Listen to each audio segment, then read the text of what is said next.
The concept for Epartrade is basically, in my opinion, there's a big hole in the internet. So the internet started many years ago, but there's never been an online business community for racers on the World Wide Web. The need for Epartrade is actually quite obvious. Basically, people in the business of auto racing need a place online to hang out and to get their problems solved. It's extremely simple for a buyer or for a supplier to interact on the platform. The first thing you need to do is sign in, which is free. And the second thing is, when you see a product that you're interested in, all you need to do is click on request more information. If it's a company, you click on request more information, and then from there, it is forwarded directly to the buyer or to the supplier. You can go to epartrade.com, you become part of a community of businesses in racing, and it makes sourcing products much easier than just on the internet or using Google. At Epartrade, there is no e-commerce. It's literally a connection just like at a trade show. So now, any time of the year, a buyer could reach out to a supplier through an email. More than that, it's a place to go just to keep current every day. So it's a good place to start your workday in your racing business or in your offices of your professional race team. And you know you're current when it comes to new technology, industry news, technical papers, technical videos, all of that and more. We're not looking for a million hits per day. All we want is people who are really the volume buyers of racing products in the racing industry to be part of the little world of Epartrade. We have racing businesses participating from around the world. So you get suppliers from around the world, you get buyers from around the world. Epartrade really eliminates having to travel, closing down your shop. Now you have a place to showcase globally your racing product and technology. Good morning. I am Francisque Savignan, the founder and CEO of Epartrade, the global platform for the performance and racing industry. Welcome to Race Industry Now, the technical and business webinar series from Epartrade presented by ARP. With me this morning is Judy King, the co-founder of Epartrade, and a gentleman who needs absolutely no introduction, the one and only Jeff Hammond. How are you guys doing today? Good. Mm-hmm. Intro to you, Jeff. You know, the thing is, folks, a lot of times you don't realize when we get ready to come on the air, if everybody's not looking at each other when we come on the air, everybody starts sweating bullets around here. I mean, and I just had a little blip in my internet connection. So I run around the other room and double check something. And I can just imagine Francis as well as Judy are sitting there thinking, okay, where is he? He checked in earlier, but where is he? And Francis, anytime you want to give me one of your over-the-top introductions, you go right ahead. I'm in one of those kind of moods right now. I might want to, you know, kind of get my ego built up a little bit. But no, I'm always excited to be here, because we never know what to expect. And we always know in the very end, we're going to learn something. That's the one thing when I was thinking the other day, you know, we've been doing this now coming up on a year. I mean, it's not too much longer. We'll be back around to Industry Week. And, you know, we've been clicking right along every other week, at least for myself and Brad Gilley. But I thought about it. I said, what about Epartrade is good?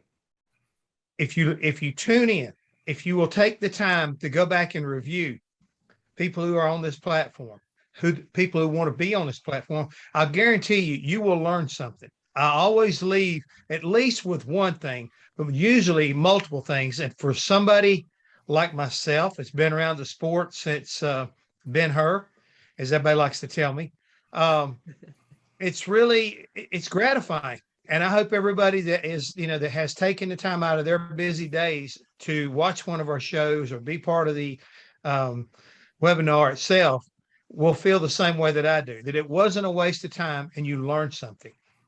Thanks, Jeff. I mean, really, you didn't know that I was going to say this, but we did our own tech webinar last week. We had a really good turnout, and I'm telling you, all the buyers that attended are more active on this platform that we noticed this week, and they're using it the way it should be used. So it's just ironic you said that. Again, you know, I know you guys had done it last week, and I haven't had a chance to look at it yet, but I know that it's a challenge to always keep things fresh. And I hope also that our attendees will realize that, it's yours. It's not Francis, it's not Judy's, it's not mine, it's y'all's. And what you do with it is entirely up to you. How much you work it and how much you allow it to work you. I mean, that's what it's there for, is that, like we keep bragging about, 365 days a year, 24/7, you get the opportunity. You wake up in the middle of the night and you think of something, or you're having one of those, that racer nightmare that we like to call it. Oh my gosh, I didn't get this ordered. Oh my gosh, where am I going to get this? Well, you got a friend. All you got to do is reach out and turn that computer on if it's not already on, and you can get help. That's the cool thing about it. And it's funny because Scott Hines, we all know him from Hines Performance. I mean, he has launched his own brand, his own fire suppression system, and he's just ideal for this platform because he's launched his business on this platform to the racing industry worldwide. Right. So without saying much more about Scott, I think we're getting a signal from our producer who is going to bring Scott on the panel.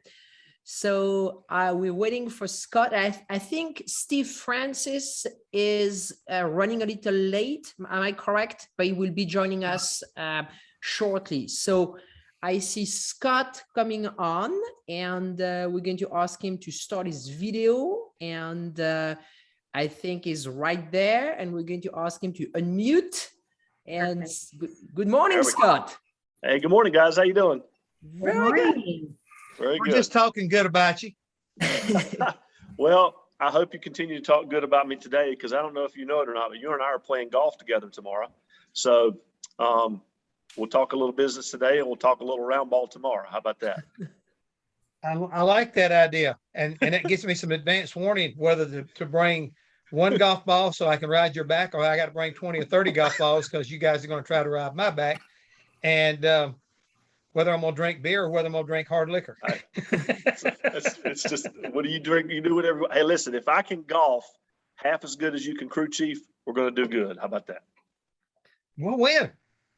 Because one thing, I can be creative. That's just, yes, You know what I'm talking about. I You know know what I'm exactly talking what you're about. talking about. I'm picking All up right. what you're putting down. Yes, sir. Jeff, we'll let you take over. You're in charge for the next 55 minutes. So we'll see you in about an hour. Okay? Sounds good. No, 55 minutes. I'll see you in 55 minutes. That's right. See ya. All right, guys. Okay. Oh, me. Wait for these screens to get reset. Yeah.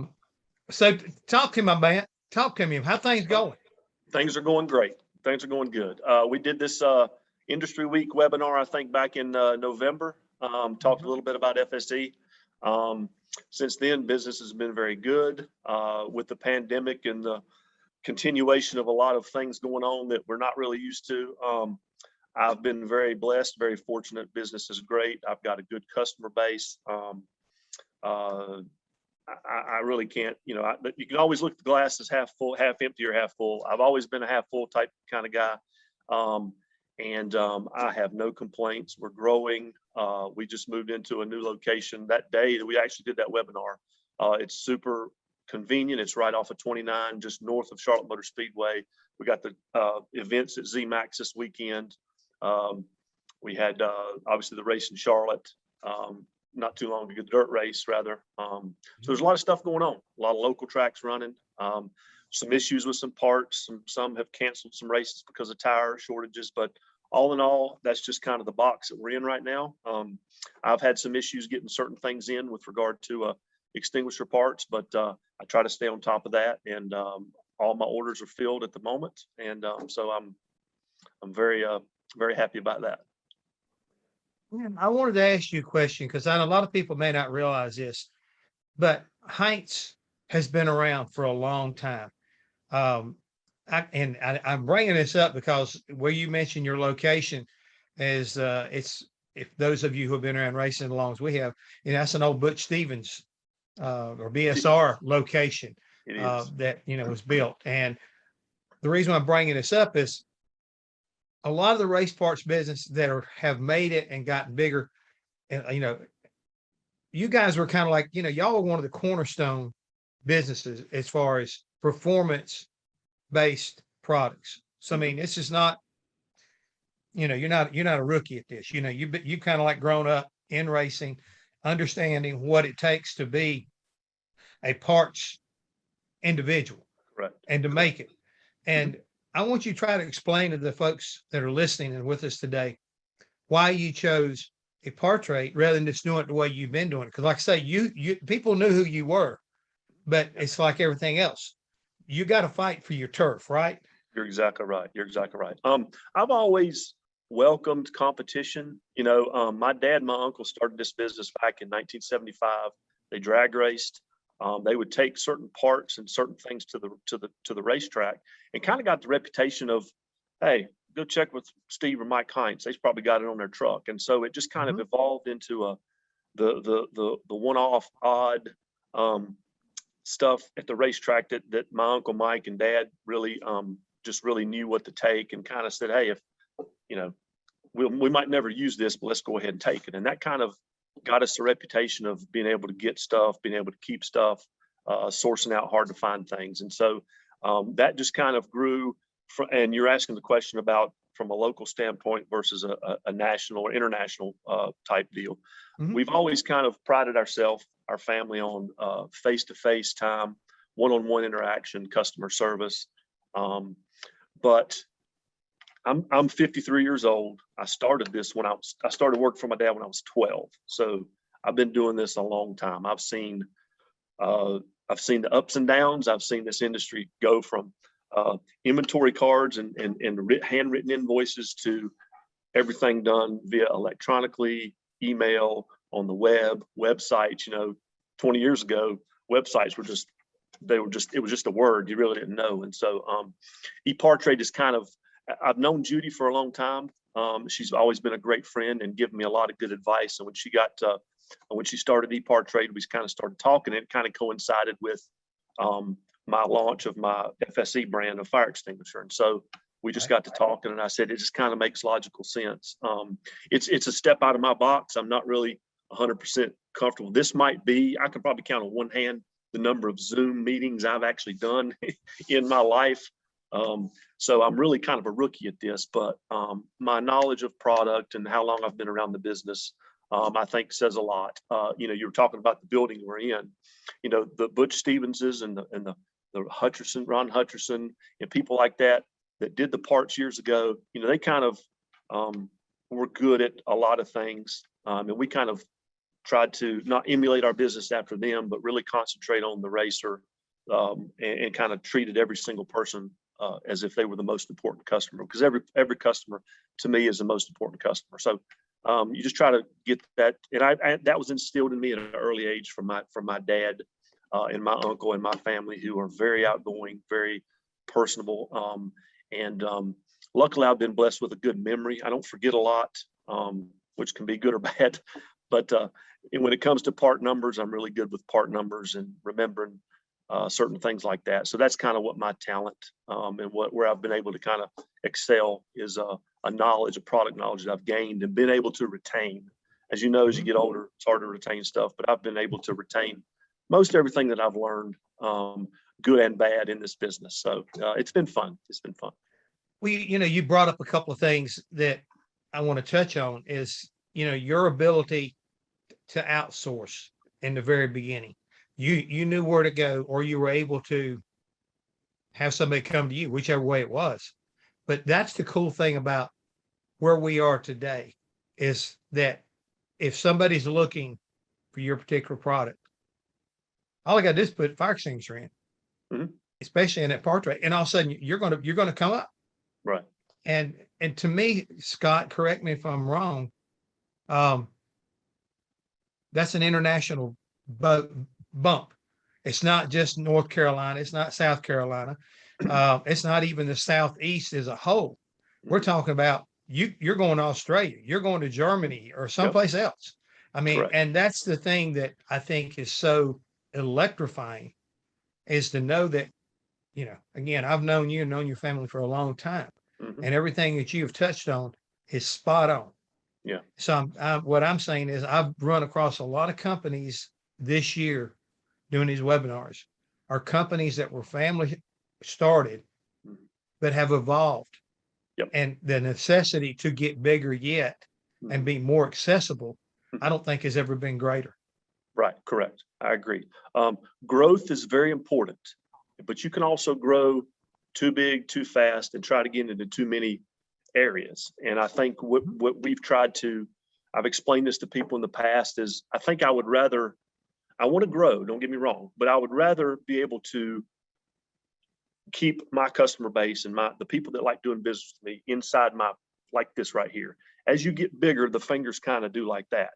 Now that allows people to come in, but it also allows people to go out. Okay. So if I can contain and maintain the relationships and the business relationships and the friendships, all my customers are friends. I don't think I have a customer that I can think of. You like some more than others, but for the most part, I consider them all a friend. So if I can keep them all in that circle, I can do as good of a job, if not a better job than anybody, just based on the experience and the time in my life that I've been doing it. Like I said, I've been doing it for 41 years, I guess. So that's a long time. And I will say this, there's a lot of companies that have come and gone in this industry. And the Heinz companies and FSC as a part of Heinz company is probably one of the only ones that have not sold to a buying group, that have not been purchased, that have not been or gone away. So I take a lot of pride in that. It's hard. Don't get me wrong. I mean, you know what it's like to try and maintain a business and try and stay afloat and try and stay profitable and keep the lights on and all that. So our family's always taken pride in the fact that we go to work every day. We work hard. We try and treat our customers as equally, all equal, and just really kind of doing whatever it takes to keep the business going and to keep it growing. And I'm not saying that at some point in time I won't want to take on someone to help on the financial side of it, but we haven't yet. And that's a lot to be said about that for it being a family business and being going on for that long. No, but it shows, like I say, your due diligence and your genuine concern for maintaining that personal relationship. Mhm. And that speaks volumes. I mean, there's a lot of places that I go into. The reason why I like going into them, and yours would be one of them, is because you're behind that door. You know, you're the individual. If I go into, I know that I'm going to be treated like I'm a guy that buys $1 million a year Sure. from you. Just if I'm only going to buy one time, and I'm going to spend $100 with you. Mhm. Right. I'm going to get that same friendliness Yep. and your expertise, about what's going on. And you're not going to be an individual that's going to say, well, this guy ain't really spending money, or he's just kind of kicking tires. No, Exactly. I want his business. I know that you're going to work at making sure Absolutely. that you Absolutely. come back to me, because I'm going to treat you Mhm. with respect, as Right. well as I'm going to get you the information that you need, as well as I'm going to give you the product that you really need. Yep. Yep. So, Yep. and Absolutely. the reason why I'm saying all, Scott, and this is to me, coming off of last week, what Judy and Brad and Francis did, kind of talking about the platform, and you being one of the first to come in and commit to this thing. I just think it's important people understand, because I don't think we really got into it when we first started, how deep you go into the industry Mhm. as a parts person. I mean, you're a foundation company, as you pointed out, drag racing, dirt racing, local short track, Yeah, exactly. asphalt, as well as, cup racing. You covered all those bases and still do today. Yeah. But I don't want to lose the sight that the history is there, Mhm. and the work ethic, and now stepping off into this program. Mhm. At this point in time, I know I'm not really following the script, because I feel like, that it's more fun to run and gun. But Yeah. how much from a year ago or earlier this year do you feel like maybe your business has grown? How much has it grown? How many new customers do you have? You talk about from a Heinz standpoint, FSC standpoint, or both? Maybe both. I'm really just what you're, Well, what right. however you feel like what's Okay. important right now is Right. what I should say. Well, we're talking about the building that I'm in now. Right. BSR Products, Butch Stevens was in it at one time. Well, also Doug Herbert, the drag racer, was in here for a couple years. He had his Yeah, I performance forgot parts about place. that. Yeah. And so I know Doug, amazing guy, great guy. He had his drag racing customer base was pretty big. And so I did not actively try to sell drag racing parts when I was behind the speedway at my former location, because I respected Doug and his customer base. And so as he started to kind of transition away from a large retail store and kind of downsize, and I did have some people come to me and say, hey, can you get to such and such? And so I did a little bit, but I'm telling you what, ever since I've been in this building, I've had people come in this store for fire extinguishers, for seat belts, for parts and stuff that I hadn't seen in 20 years being behind the store, behind the speedway. So the location still has a history of racing retail performance parts. And so when somebody drives by and they say, oh, well, there's a place here, and they go in, I've had a couple of them come in and say, oh, I hadn't been in this building since Doug Herbert was here. And that's been 12, 15 years maybe. So I've picked up a lot of walk-in traffic. The visibility and exposure is huge. Judy's been here. She can attest to the signage and the location and just the proximity of where it is in regard to Highway 29, to the racetrack. To put a number on it, it's every bit of 20 to 25% just by the move. And it's 25% of everything. It's NASCAR stuff. It's short track stuff. It's drag racing stuff. It's street stuff. My cousin Jeff Heinz owns a company called Heinz Racing and does LS tuning and swaps and stuff like that. And just, a lot of LS people coming and buying stuff. If I don't have it, I send them to him. So the move has been good. It's been great, actually. And so I've picked up a lot of customers just by relocating. I'm only 3.1 miles away from my other place. So it's not that far away. It's just sometimes it's all about location. So in that respect, in that regard, it was a very good, it all worked out the way it was supposed to. And I'm excited. I have big plans for the future for Heinz and FSE. I've got a lot of things on the table that I'm working on, and I think it'll be an exciting, even with everything going on and all the uncertainty, I'm excited and encouraged about the future of the companies here. You mentioned FSE, and one of our attendees was asking, Rich Torme wanted to know, so what made you bring on or start your fire suppressant business, in conjunction with your other family business? I got involved with another extinguisher company about 18 years ago, and started selling their product in the drag race market and the NASCAR market. And when NASCAR went to a 2-system mandate where you had to, they always had a 5-pound pull cable. You can remember that from years ago, cable system. Mm-hmm. So they mandated an extra system, an extra bottle, which was 10 pounds to take care of the fuel cell area. It kind of brought on obviously more sales, but more technical questions and more things about, okay, well, how does it work? How do you run the hose? Where do you mount it? And so this company that I was dealing with before decided to set up a service center in North Carolina to start servicing the systems. They were in California to start servicing the systems and also start maintaining them, re-inspecting them, and all that stuff. And I just kind of took a liking to it. It kind of was something that I picked up on pretty well, did my research, did homework. And one of the things I was able to do, Jeff, is you talk about that whole face-to-face thing and being in the business for so long. My dad was really good about going in places, and I've done this my whole life. I can walk into a race shop or I can walk into a customer, and 9 times out of 10, they're going to buy something from me. It might not be a lot, but they're going to buy something from me because they've seen me before. They trust what I'm telling, and I'm one of the few people that can walk in and sell you the part, deliver the part, sell you the part, tell you what the price is, reorder the part, stock the part, and then bring it back to you. So I kind of can do, and scrub the toilets and sweep the floors. I do it all. So anyway, but yeah. So I just kind of started doing that and worked with this company very, very well until about 4 years ago when there was an ownership change and some things kind of happened. And I just felt like it was a time I had learned a lot. I had thought to myself, I'm doing all this work, and I've got 95% of the NASCAR Cup cars that use our systems. It was just one of those things where I just felt it was the time to kind of step out on my own.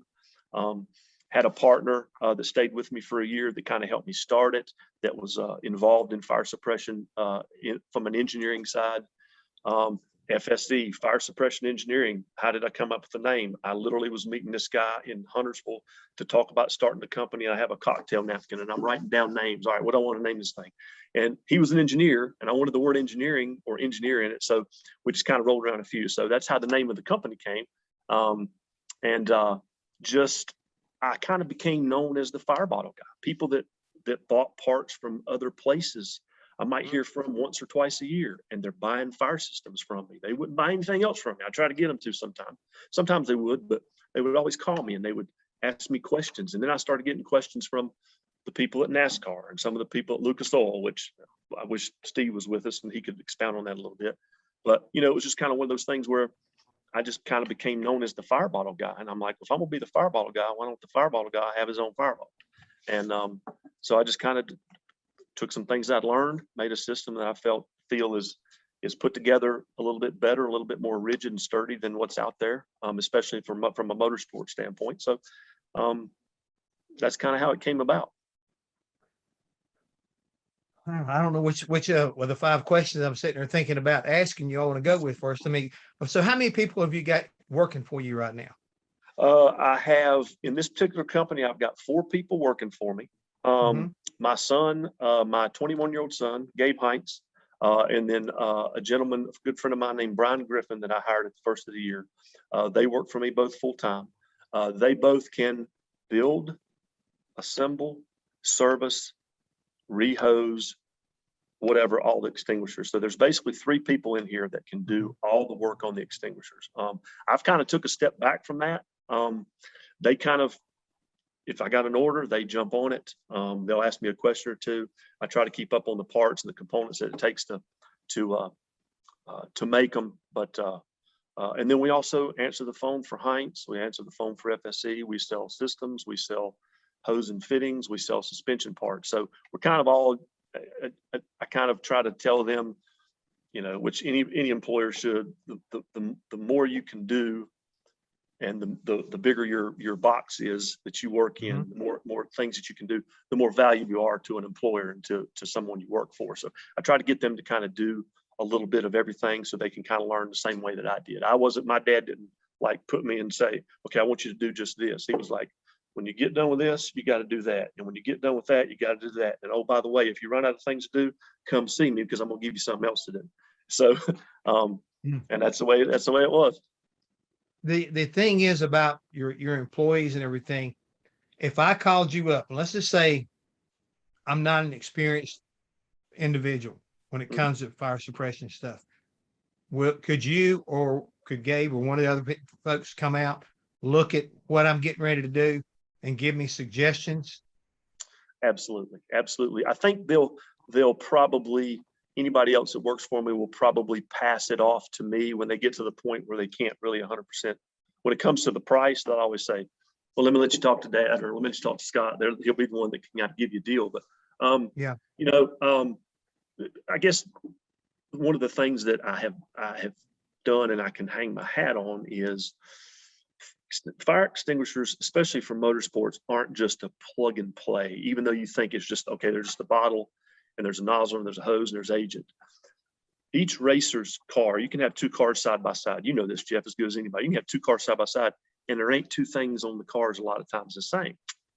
And so what I was able to do is able to go into a lot of these teams, a lot of these race shops and say, okay. And they would say, well, can we mount it here? And can we locate the hose here? And can we do this with the thermal sensor? And can we mount it this way? And I'm like, yeah. So I started custom tailoring systems, hose lengths, hose configurations for every customer. And so I would start recording that. And so instead of me just selling them a box, you know, an extinguisher right out of the box, I would have their specs on it, their head configuration, where they wanted the hose coming out of the top of the bottom, how they wanted it. Did they want it upright? Did they want it did they want it even? Did they want the sensor pointing this way or that way? How far away from such and such? And so I started kind of realizing that if you can give them exactly what they want, as good as you can, they're going to come back to you. And so that was one of the big things too. When I started working on extinguishers, I was like, it's more than just a bottle and a hose and a sensor and a pull cable. It is literally a system, and they're not cheap. So you kind of want to give them that one-on-one, feel. But if someone comes in and they don't know, I just have never been, I have to sell parts to make money, and I have to make money to survive. Okay. But I've never been one to kind of try to sell somebody something that I didn't think they needed. And, when you talk about fire and you talk about suppressing a fire, that's a driver. We talked about this back in November. That's a driver's worst fear. Steve Francis will tell you that the worst fear is fire. And that's the one thing that a driver feels like it's very, very difficult for him to get away from if he's caught in fire. Fire, I don't know if you know this or not, but it doubles in size every 30 seconds. If it's got oxygen and it's got a heat source and it's got room to go, it's going to double in 30 seconds. So imagine a fire in a race car. You have very, very little time to get out. And so I tell people, okay, if you run a system this way and you run a system that way, it will do its job. But how about if you buy a larger bottle, let's say, or a larger system, a larger, like maybe a 10-pound, and you run an extra nozzle, say, to the engine compartment, or another one to the floorboard, or another one in the cockpit, that gives you that extra protection. Obviously, they ask you how much it costs.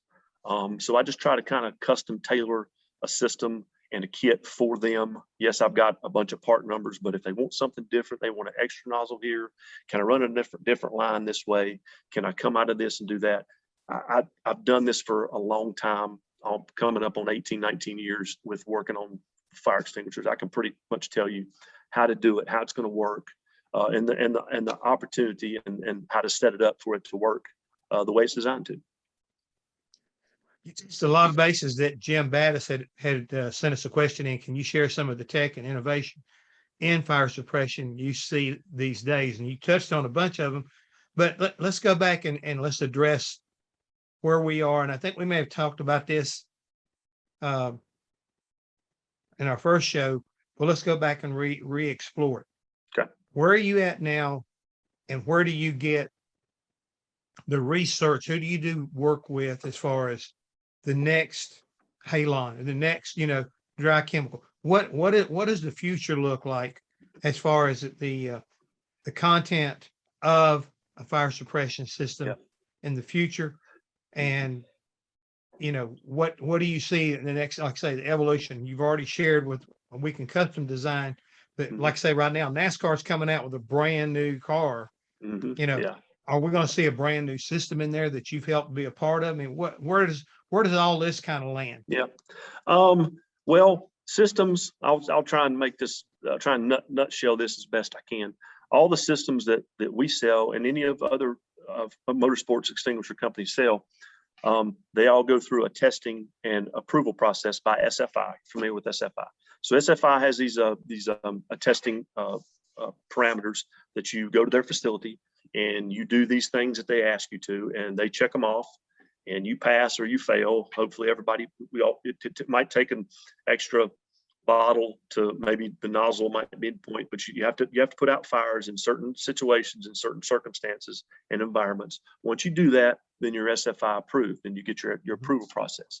So any system that is SFI approved is technically approved for NASCAR, for NHRA, for Lucas Oil, any kind of dirt car, any kind of sanctioned body like that.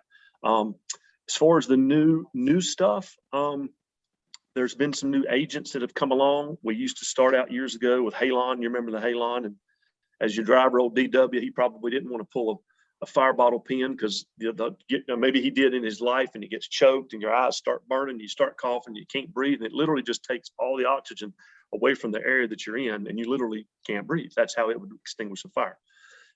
DuPont came out with a product a few years back. The EPA banned halon, I think it was 2007, and they gave like a year grace period. So by 2008, all the systems in motorsports had to be halon less, and then you had to replace them with something. So DuPont came out with a product called FE36 that was very good. It still is a very good agent. A few years ago, 3M came out with a product called Novec 1230. It basically was designed to put out fires in these big, large buildings, skyscrapers, things like that. These computer fires where these big information systems have flash fires. This would put out the fire, and literally within minutes, you could crank everything back up and everything would work. So from a motorsport standpoint, it's really good because you can literally, I can take it. It's like water almost, and you can pour it on electronics. You can pour it on your cell phone. You can pour it on a keyboard, and it basically just dissipates and is not harmful to anything electronic, which is very good in a race car. There's some less expensive agents out there. You have some foam-based agents, you have some powder and water-based agents that can put out fires, but the cleanup and the mess is so extensive, it's just not feasible for in a race car from a motorsport standpoint. Probably very good for on track, you know, from a track worker, from safety workers. But in a race car, you kind of, if it's a small fire and you put it out quickly, you don't want to have to, you know, some people don't have multiple cars. They don't have backup cars. So, you know, the Novec 1230 is a very benign. It's not even a hazmat. It doesn't even have a hazmat rating on it. It's just so safe, and it's worked well. So with that, as far as the Interrupt you right here real quick, Go ahead. because the reason we got a question, it popped up just a second ago from John Evans, and he was asking about a system for EVs, you know, electric vehicles. You know, Okay. so to me, it sounds to me like we've already got something Yeah, that will correct. work really well with electric vehicles. That is correct. That is Just that, correct. it's just becoming very, you know, we got so many series right now that are experimenting with electric vehicles. Well, electric vehicles, there's also 3M and DuPont both are doing research and coming out with some new products that will better handle heat and fires in lithium battery environments. Novec does that. Novec does that, but I'm pretty sure that these companies are developing and working on some stuff. Because like I said, the lithium battery market, lithium ion stuff is evolving and it's coming. NASCAR next gen, they're talking about possibly going to a hybrid type system. So is that going to change the age in the bottles? It could. And if it does, I can't just say, okay, well, I've been using this agent. This agent, they say is better, so I'm just going to put it in my bottle and roll on. That's not going to happen. I have to go through the approval process. SFI has to approve the agent. It has to be tested. So it's not just, it would take a little bit of time, but something that probably will happen. But there will be some other agents coming down the pike that will probably be more suited for a lithium battery, fully electric type system. And as far as the next gen car goes, my system isn't mandated next gen, unfortunately, but there's really only one place that they're letting you mount it. It has to be mounted in one spot and one spot only. The brackets for the mounting for the tabs are already in the car. You can't modify them, you can't change them, you can't move them. So the bottles have to go there. So that will eliminate, unfortunately, to an extent, the different hose configurations I've done over the years, but it will kind of condense everything so I can possibly say, hey, guy walks in and wants to buy. I haven't really kept a lot in stock because I have everything to put everything together. It's just everybody wants something different: hose length, hose configuration, angle. I could put something together and have it ready the next day, which in most cases in NASCAR, that's okay. But now I can keep some systems there ready that I know will basically fit and be pretty close within a few inches of what that new car is going to use. So I'm encouraged about that too. Well, before we move on to anything else, I want to bring this comment in from Tony Smith. And he says, and you probably will remember him, as a longtime customer of Heinz family, I can attest that Scott's knowledge and experience. And he says, we had a very bad accident in August of 2017. And because of Scott's input in our fire system, our driver escaped with minimal injuries. And of the 3 cars caught up in the massive fire, we were the only car to go out from our onboard system. So pretty much you saved a race car, but more importantly, you saved a driver. So again, Tony's a good customer, but he's an even better friend. We talk weekly, a couple times a week usually, and he actually sent a system back to me that someone else had put together and asked me my input, asked me what to do differently. And I said, well, I would do this. I would put it here. I would run the hose there. I would use this particular agent. you might think, other drivers might think it's overkill, but again, you don't know what overkill is until you have a race car fire. And then you know if you did too much or you did too little. And so this Tony's he still to this day talks about that particular situation where his driver was in a wreck, and it was a multiple car wreck, and there were multiple fires, and that system put the fire out in his car and got his driver out safe. So there's a lot to be said about just the knowledge and just the experience that fire suppression has evolved. And that's the best case scenario you can ask for. I stopped short of calling them fire extinguishers. You'd love for them to extinguish a fire completely, but they're basically fire suppression systems. They're meant to suppress the fire long enough for the driver to get out. That's the way they're designed, and that's the way they're supposed to work. If it puts a fire out completely, that is a wonderful, wonderful thing. And that is the best case scenario that we try to look for. And that happens a lot, but they're basically designed to suppress the fire long enough to where the safety crew, and I see Mr. Francis on here, and his series of Lucas Oil has probably, I spent some time with Steve a few weeks ago at Port Royal in Pennsylvania, has one of the best, most knowledgeable, advanced safety teams in any motorsports organization in the entire world. And I'll put them up against that because they have it together. And so you want to be able to put that fire out if that's the main thing, but the system is meant to suppress it. If it puts the fire out completely, then that's a game changer. So. Well, I mean, we kind of touched on it in the very opening of this seminar, is the fact that drivers they'll fight a grizzly bear before they'll stand and fight fire. Right. I mean, it's that kind of thing there, because when this thing's on fire, they're thinking one thing: I want out. Exactly. And what Tony is sharing here and what you're saying about Mr. Francis, I mean, that's where he comes from. I mean, yourself, I've driven a little bit, and I roll back and I keep thinking in the very beginning of my racing career, how we thought, okay, let's go down here to the local Napa or Heinz, whatever, probably because you probably sold some, and get you a little small bottle, and we'll bolt it in the floorboard there. And hey, if this thing catches on fire, you just take it out and you put it out. Right. Mm-hmm. Unless the driver is knocked out, something's on fire, he ain't worried about that's the fireman's problem. That's a safety worker's problem. I'm getting my butt out of here. So, your fire suppressant system that's on that car is the only way you're going to protect your investment, because he's worried about protecting his butt. That's exactly right. That's exactly right. Most drivers won't pull a pin. They're not going to say, "Oh, I got a fire. It's approaching me. Let me stay in this car for just a few more seconds, pull this cable, pull this pin, and then I'll get out." Oh, no. Belts are coming off, helmets coming off. They're getting out of there as quick as they can. That's why the automatic systems, that's why I try to talk to the customers and say, look, it's always nice to have a manual override if you see a fire somewhere else in the car, and you can pull a pin and put that fire out there. But most drivers, like you said, they want to get out. And the automatic thermal system allows them to not worry about having to pull a mechanism or push a button or pull a cable, and get the heck out of the race car and let the suppression system do its job. Very well put. Mr. Francis. Yeah, glad to finally Hey, get on. Steve. I had a little trouble with the Wi-Fi. Yeah, Hey, it happens to all of us, my friend. How you doing? we're good. We're actually at Knoxville right now, setting up for the late model nationals, and Scott asked me to be a part of this, so glad to do it.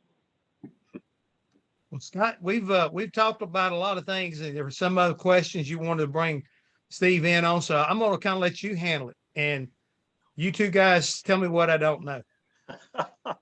I thought you knew everything, Hammond. Hey, that's Darrell Walter. Don't get me confused. Sorry. No, I appreciate Steve. Steve's been a very good proponent of FSE, of myself. He's probably, he's been at the forefront of this implementation of Lucas Oil and Dirt Car and the 10-pound automatic system that they've put in these cars. So I think we're going on year 3, Steve, or year 4, maybe. It's year 4. Okay. So Steve's been really good about, he's kind of my eyes and ears on the race cars themselves. These bottles are put in a certain situation on these cars where they see a lot of elements of the track, and they see a lot of dings and nicks and hoses get bit dinged and sensors get bent over and bottles leak down. So Steve has asked me a couple of times to come to some races. We actually went to Port Royal a few weeks ago and kind of look at everything and just say, okay, is this bottle up? Is it charged up? Is it full?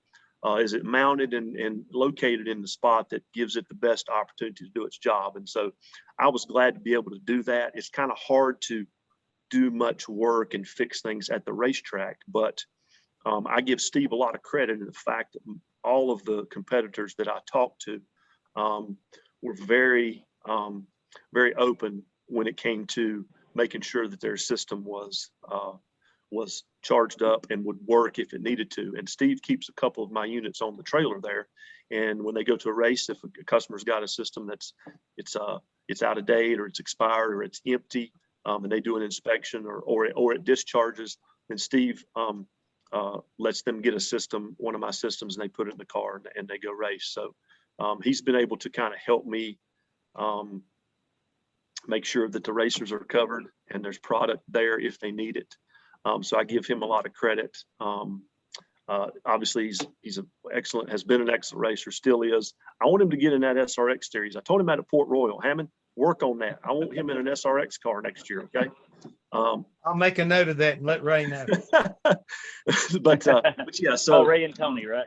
Yeah, but Steve raced obviously, and so he knows the fear that racers have with regard to fire. I'll let him take it over. I've talked enough here, and he's an expert more so than I am, so I'll let him tell me his thoughts on things.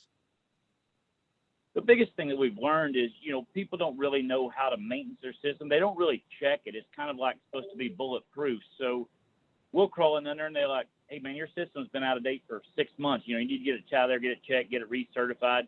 Didn't know nothing about it is what you usually get. So it's as much as anything about talking to the racer, educating the racer about, not kinking the lines, making sure that the glass bulbs aren't bouncing off the fuel cells or bouncing off the interior while they're on the racetrack. Discharge driver not even know it. Guy behind him might know it, but he didn't know it. Mm-hmm. Things like that. Plus, we're really starting to try to branch out into the other series and make sure that MLRA, Comp Cams, IMCA, WSOTA, trying to get those guys all on board with fire systems. And some guys say, well, that's not a $800,000 or $900,000. It looks like we got a little bit. With what we spend with racing, working with the other series, some of them that don't require the fire systems yet. What's $800 to $1,000 versus 6 months in a burn unit or something, worst case scenario, and educating them on that. And usually, as soon as you go talk to the wife about this and explain to her, what this thing does, husband has one that night. We've went to racetracks where it's not required on a weekly basis. Have 1 or 2 cars that show up without it. Go talk to them, and before the night's over, they bought systems and feel way better, way safer about everything. See, when you're sitting there and you again, some of these places. Let me start over here. When you go to these racetracks, you make it mandatory for them to run that fire suppression system in your series. You will not go on the racetrack without a fire suppression system in Lucas Oil 8 Model Dirt Series. And the reason why I'm saying it like that, I know a lot of people still are reluctant today, but to me, a fire suppression system goes hand in hand with a good helmet and a Hans device. I mean, to me, if you have got yourself protected with a Hans device and a good helmet, and you got a fire suppressant system, more than likely, whenever kind of crash you get into, you're probably going to get an opportunity to race again, to put it that way. Yeah, I'm going to go one step further, and this gets a little into other things, but a good rated SFI rated or fuel cell and a good seat with a good seat mount. We mandated the SFI seats a couple of years ago, the 39.2, and you will find out that people went and spent the money on the seat, but really didn't understand how to mount the seat. The most problems we see out of that is bad seat mounts.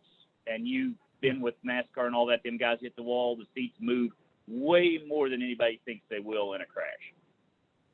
Mm-hmm. So, and the same thing goes with the fire bottle, making sure it's mounted correctly, making sure the hoses are aimed at where they need to be aimed at.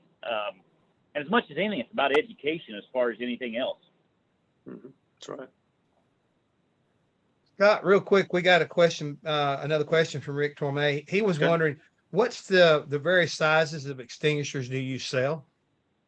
I have three, well, I have 3, 5, 10. I probably have 4 different size systems. My smallest system is a 3.5-inch diameter cylinder that I can put anywhere from 3 to 4 to 5 pounds of agent in based on what kind of racing they're doing. But my SFI system has to be a minimum of 5 pounds. But for a sprint car series, for a Legends car, for maybe some sort of smaller vehicle, I can put anywhere from 3 anywhere from 3 to 5 pounds. I would not be able to put an SFI certified sticker on that. But some customers, they're like, I don't need a big system, just put me 3 or 4 pounds in it. And so I do that. I have a 5-pound system, and then I have a 10-pound system. So those are my my 3 offerings and 3 different cylinder sizes. I can do a 5-pound system in a 3.5 diameter cylinder or a 4-inch cylinder. A lot of your NASCAR teams like that smaller cylinder because it's, 3/8 of a pound lighter, and they're going to pay more for it. You know how that is. Weight. They can shave an ounce off of something they're going to. So, I offer the same. I can put the same amount of agent in that 3.5-inch diameter cylinder, save them a little bit of weight. But the 10-pound cylinder is a 5.25-inch cylinder. I use that in NASCAR. I use that in Lucas Oil. I use that in dirt car. I use that in NHRA drag race and pro mod. So it's all, the cylinder size are pretty much standard across the board. And like I said, my 5-pound and 10-pound systems are the SFI size systems. So Steve, with you guys, he said that y'all use a bigger system. Do you have a lot of questions from other series about the size, the minimum size you would recommend to protect the driver? I would have, we don't allow anything under a 10-pound system. Man, if a guy can't have 5 pounds in his race car to save his rear end, in a bad situation, I would rather have more than enough than less than enough. And we don't allow nothing but a 10-pound system. I've had guys show up that actually had the 5, and I've had to come and get the 10 out and put in their car for them. Right. Yep. Well, let me ask you a question too. And again, forgive me if I missed something in your career, but have you ever experienced an onboard fire? I have. Actually, I ran a wedge car out in California, Arizona area. And this has been a few years back, had the big sideboards and everything on it. And the motor broke and the fire went right up through the middle of the car. That time we were back all weight conscious. I was young and dumb and full of whatever you want to say there. And it actually melted the tear off the face shield on the helmet. Now, I was lucky that I got stopped, got the fire out, but it melted the tear off the face shield of the helmet. So it's like that's probably a lot the of people major fire I've had. Right. But again, it's like you haven't lived till you've really looked into the flames to a certain degree. I mean, it's like when you talk to drag racers and stuff like that, when you have a fireball and all of a sudden you're going 300 miles an hour and you're on fire. Right. I mean, it's frightening. I mean, I cannot imagine. I used to be a fireman. I went into fires and I don't like that situation. Fortunately, in my racing career, I've never experienced any kind of fire situation. Now, I've seen pit road on fire. I've seen guys inside race cars on fire. But myself, I wasn't strapped in a car that I couldn't get out of. I could turn and run the other way anytime. But I've always wondered with someone like Steve or even yourself, Scott, if you've done some racing, drag racing and experienced that, what it must be like when all of a sudden you realize I'm in trouble. Yeah. And you don't know how much trouble you're in until it's over, but you're in trouble. Yeah. I actually got very, very lucky way back in my career. And I still remember this to this day. And I tell this story quite a bit. We were at Gaffney, South Carolina, and I got rolled over in a dirt late model. We didn't have the rated fuel cells. I didn't have a fire system in the car. Got this thing rolled over. I've got a car on the right side and the left side, and I'm down between the two. No exit plan, no way to get out of these things. And I look and I see the fuel out of my own fuel cell running down out the front, under the roof of the car, out the front side. Like I'm looking at the fuel running out and under the motor. Not out of the carburetor, out of the fuel tank. And I hear the guy beside me starter start spinning. Oh no. Like he's going to fire up and drive out of it. So that was probably the most you'd asked me about that. I had to go back and think. That was way back in my career. We're probably talking 94, 5, 6-ish. And that was like a real surreal moment right at that time. You're like, this can end bad in a hurry. Mm-hmm. Yeah. I got one thing to add. I don't want to go into SFI's testing procedures too deeply, but one of the tests we do is an open flame test, and it's in a pan, about a 12 by 12 pan, maybe 4 inches deep. You put 8 ounces of fuel in this pan, and you light it. And there's a 20-second burn off before you initiate your test to put the fire out. That got my attention the first time I ever did that, because you figure 8 ounces is literally a half of a bottle. In a matter of 12 or 15 seconds, you can't even get near that pan.